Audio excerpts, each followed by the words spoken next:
On this very broadcast, exactly 1 week ago, we challenged a far-right Republican lawmaker from Tennessee to defend an idea that has deeply offended many Americans. The proposal, if you really want to call it that, was to cut public assistance to poor families by 30% if the children of those families were having trouble at school. The author of this risible nonsense is State Senator Stacey Campfield, a simple man who specialises in stigmatising gay people when he isn't busy stealing bread from the mouths of little children.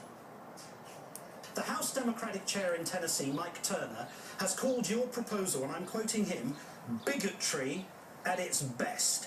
Do you have a better description for your proposal than that? Bigotry at its best. I call it parental involvement at its highest level. Now, you might think that, despite his robust defence on this broadcast, he might be a little more gracious when faced with a child from his state, an 8-year-old girl no less, who's anxious that his proposal will mean no more electricity in her home. You might think that, but take a look at this video from the Tennessean newspaper. Have a nice day. I have something to say to you, Senator Campfield. You are so weak to not listen to what you're not being.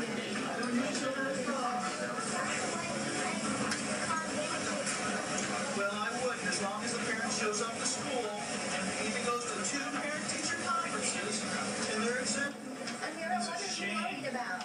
I'm worried about the night we will set up. Well, that won't happen as long as you have a decent parent who's willing to show up at 2 conferences. Excuse me, hang on here. What about middle-class children? I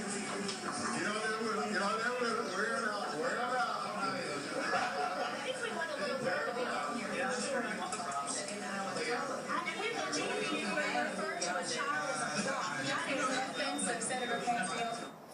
Joining us now is my colleague Torre, co-host of The Cycle, and MSNBC contributor Jonathan Capehart of The Washington Post.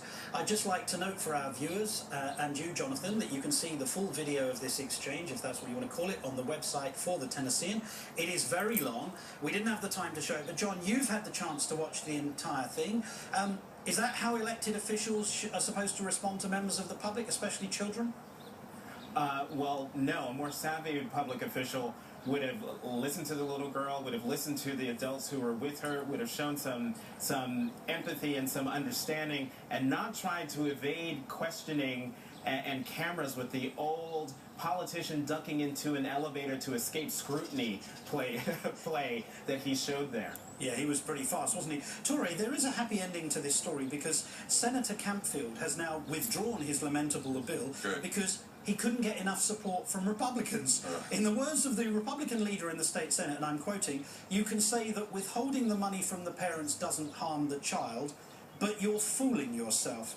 Not to worry, though, he's decided he's going to bring it back soon. That's persistence. Oh, there you go. I mean, look, if it was this easy to get people to back off of bad bills, that we should employ more kids as lobbyists, that might not be a bad idea. Not a bad idea. But he makes it seem like, well, if you just show up to 2 parent-teacher conferences, that's all you have to do, and you're exempt. And if you can't do that, you are not a decent person. This is a misunderstanding of the lives of many poor people. I've talked to principals who say, well, why can't Johnny's parents show up for any of these meetings? Because they're doing 2 jobs. Because they're working 18 hours a day. Absolutely. And they can't just take off from their job to go to these sort of events, even though they want to.